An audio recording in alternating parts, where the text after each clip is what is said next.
Bonjour, c'est Gilles Santacreux pour Active Trade. Voici votre point hebdomadaire.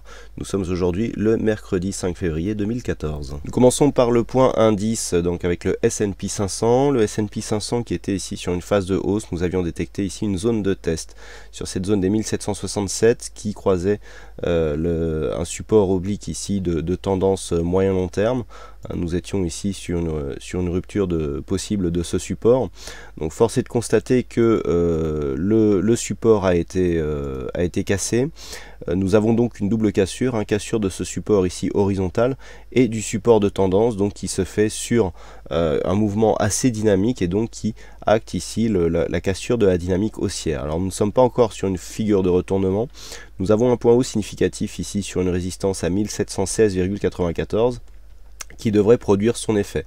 Actuellement, les cours consolident au-dessus d'un support secondaire donc à 1736 points.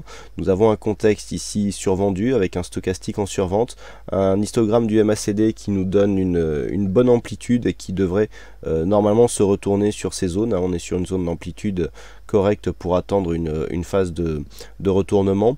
Donc tant que les cours ici n'enfoncent pas trop cette zone des 1716-17, il n'y aura pas lieu de jouer le retournement. Nous sommes juste pour l'instant sur une sortie de dynamique, fin de dynamique haussière donc du point de vue moyen terme. Il est toujours possible ici, tant que cette zone des 1717 sera préservée, d'avoir des oscillations moyen terme qui nous donneront une tendance neutre. Par contre, une cassure ici de cette zone des 1716, donc des 1717 pardon, nous donneront un signal de retournement puisque nous aurions ici ce point haut significatif qui ne serait pas validé comme un support. Nous aurions la cassure de point bas significatif de tendance court terme et donc cela nous enverrait un signal de retournement qui déboucherait sur une tendance baissière. Sur les monnaies, et notamment sur l'euro-dollar, nous étions sur un mouvement moyen terme qui était en train de se stabiliser, avec un mouvement neutre et ces deux points hauts ici quasiment sur les mêmes zones, entre 1,38 et 1,39, avec une attaque ici juste sous les 1,39. Sur d'un point de vue plus court terme, nous avons un flux qui est en train de se réorienter à la baisse. J'en veux pour preuve ici cette zone qui était une zone de support majeur de cette évolution neutre, qui suite à un contact ici sur une résistance court terme, a enfoncé ici cette zone de point bas. Donc le mouvement ici a été très dynamique, on est venu s'enfoncer d'une manière assez rectiligne. Les cours sont venus chercher ici dans un contexte survendu avec un stochastique en survente et une forte amplitude au niveau des histogrammes, un point de retournement. Point de retournement qui nous donne un rebond technique qui pour l'instant reste sous le retracement des 23,6% de Fibonacci. Donc nous pouvons dire que nous avons une sortie de dynamique, puisque nous avons arrêté ici de continuer à enfoncer des points bas.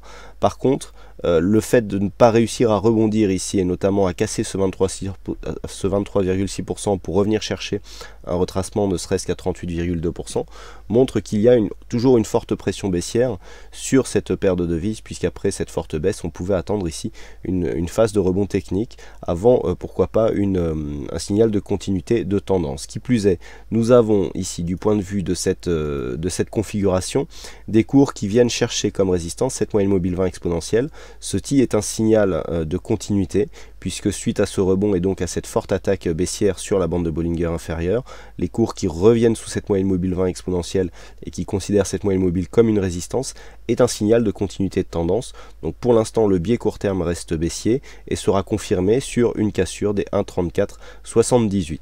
Naturellement, si les cours cassaient ici ce retracement des 23,6% qui se situe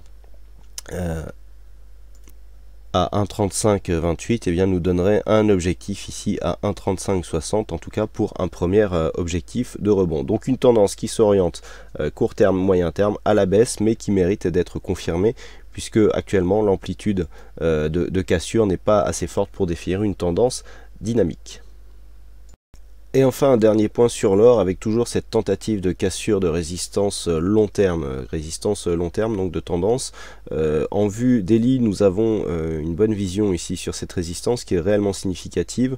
Actuellement nous sommes dans une phase de test, la phase que nous avons actuellement est à considérer comme étant dans l'épaisseur du trait, puisqu'il s'agit d'une résistance long terme. Donc actuellement les cours sont plutôt bien orientés pour valider une cassure de cette résistance. Nous avons eu 3 tests précédents précédemment, ce que nous pouvons constater, c'est que suite à ces tests, les points bas, à part sur ces deux-ci, par rapport à des points bas moyen terme, sont plutôt ascendants, et je dirais même que par rapport au dernier test que nous avons eu ici récemment, eh bien nous avons un point bas ici qui est venu très peu retracé, puisque nous sommes venus chercher la moyenne mobile arithmétique à 20 bougies, avant de valider ici une continuité du mouvement. Du point de vue des indicateurs, nous sommes plutôt bien orientés puisque le stochastique et le MACD sont plutôt sur une bonne dynamique.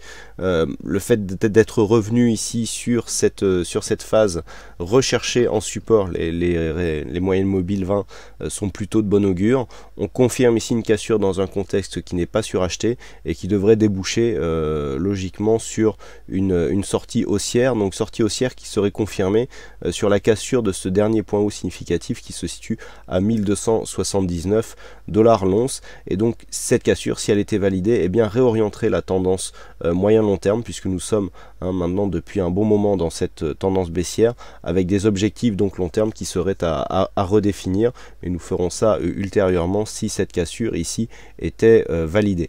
Par contre, si les cours venaient à faiblir ici et à repasser sous cette zone des 1230 $ l'once, eh bien nous aurions une invalidation et donc un échec sur ce test de cassure de cette résistance long terme.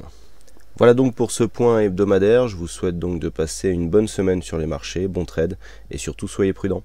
À la semaine prochaine.